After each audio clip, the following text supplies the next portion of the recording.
বাহলুল, দুনিয়াতে আমি তোমাকে পাগল ভাবতাম, আমি তোমাকে বোকা ভাবতাম, এই কারণে 2 বছর আগে আমি তোমাকে লাঠি দিয়েছিলাম। কিন্তু আজকে তুমি আমাকে এমন জায়গায় আটকায় দিছো, পরপারের জন্য আমি সফর করতেছি কিন্তু অগ্রিম কোনো কিছু পাঠাই নাই, সেখানে চিরকাল থাকবো, সেখানে আমি কোনো বিছানা পাঠাইতে পারলাম না।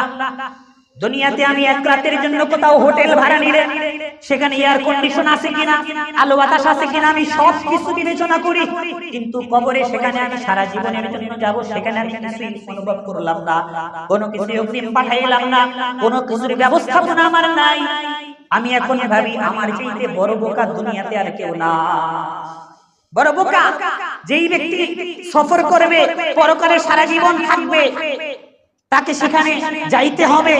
কবরে সেখানে বিছানা কি হবে, আলো বাতাসের ব্যবস্থাপনা আমি করলাম না, আমার চেয়ে বড় বোকা দুনিয়াতে আর কেউ